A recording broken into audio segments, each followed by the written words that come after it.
Hey, all you ghosts and goblins out there. Boz here. Just want to let you know that this Friday, October 30th, we're going to be doing a little Halloween live stream. And if you want to know how to follow us on Twitch and see us on Twitch, description of the video has all the links. But come to our Twitch channel, October 30th, Friday, 4 p.m. Eastern. Now that's 1 p.m. on the West Coast. So California, 1 p.m., 4 p.m., say New York. Now I believe the times have changed in Europe. So I think it'll be 8 p.m. in the UK, 9 p.m. Sweden and Germany. So what are we going to be doing? Well, we're going to be playing some different games, but most importantly, we want you to get your Minecraft characters and put some cool Halloween costume skins on them, and you'll be able to come on to a server. We're going to have maybe some of the mods look into doing like a best costume contest. So your best costumes, character skins, and then we'll probably do some mini games and different things. But have some fun in Minecraft.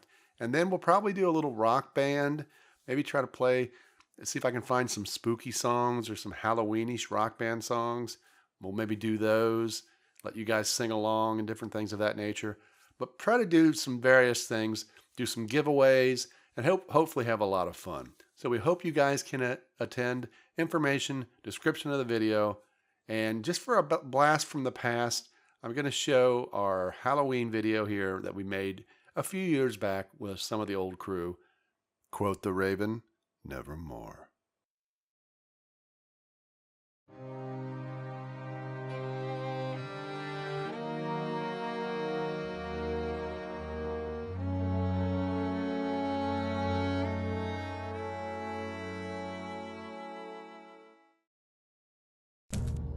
Once upon a midnight dreary, while I pondered, weak and weary, over many a quaint and curious volume of forgotten lore, while I nodded, nearly napping, suddenly there came a tapping, as of someone gently rapping at my chamber door. "'Tis some visitor," I muttered, tapping at my chamber door. Only this and nothing more. Distinctly I remember, it was in the bleak December, and each separate dying ember wrought its ghost upon the floor. Eagerly I wished the morrow, vainly I had sought to borrow from my books Secretia sorrow from the lost Lenore, for the rare and radiant maiden, whom the angels name Lenore, nameless here forevermore. And the silken sad uncertain rustling of each purple curtain thrilled me, filled me with fantastic terrors never felt before, so that now, to still the beating of my heart, I stood repeating, "'Tis some visitor entreating entrance at my chamber door, some late visitor entreating entrance at my chamber door, this it is, and nothing more." Presently my soul grew stronger, hesitating then no longer. "Sir," said I, "or madam, truly your forgiveness I implore. But the fact is I was napping, and so gently you came rapping, and so faintly you came tapping at my chamber door, that I scarce was sure I heard you." Here I opened wide the door. Darkness there, and nothing more. Deep into that darkness peering, long I stood there, wondering, fearing, doubting, dreaming dreams no mortal ever dared to dream before. But the silence was unbroken, and the stillness gave no token, and the only word there spoken was the whispered word, "Lenore." This I whispered, and an echo murmured back the word, "Lenore." Merely this, and nothing more. Back into the chamber turning, all my soul within me burning, soon again I heard a tapping, somewhat louder than before. "Surely," said I, "surely that is something at my window lattice. Let me see then what thereat is, and this mystery explore. Let my heart be still a moment, and this mystery explore. 'Tis the wind, and nothing more." Open here I flung the shutter, when, with many a flirt and flutter, in there stepped a stately raven of the saintly days of yore. Not the least obeisance made he, not a minute stopped or stayed he, but, with mine of lord and lady, perched upon my chamber door, perched upon a bust of Pallas just above my chamber door, perched and sat. and nothing more.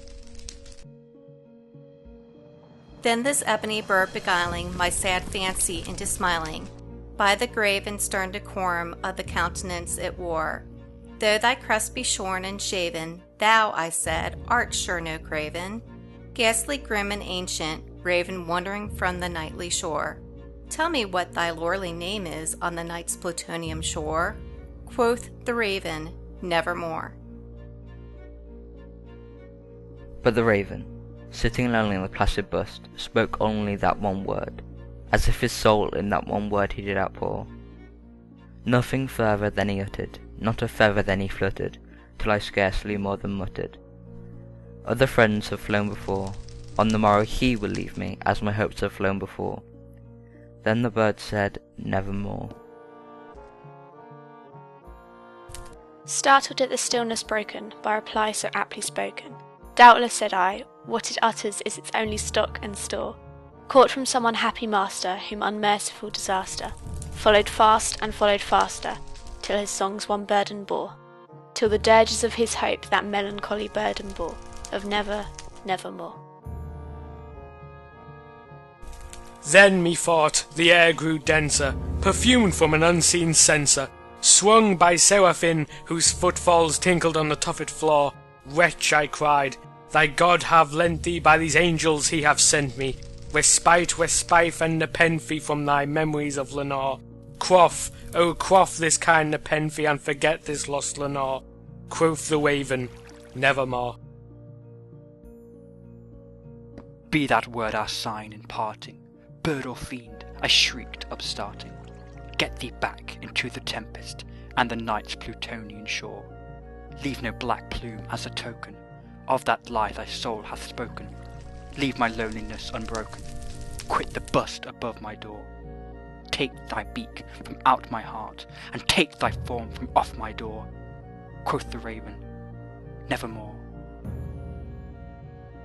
And the raven, never flitting, still is sitting, on the pallet bust of Pallas, just above my chamber door. And his eyes have all the seeming of a demon's that is dreaming, and the lamplight o'er him streaming throws his shadow on the floor. And my soul from out that shadow that lies floating on the floor shall be lifted nevermore.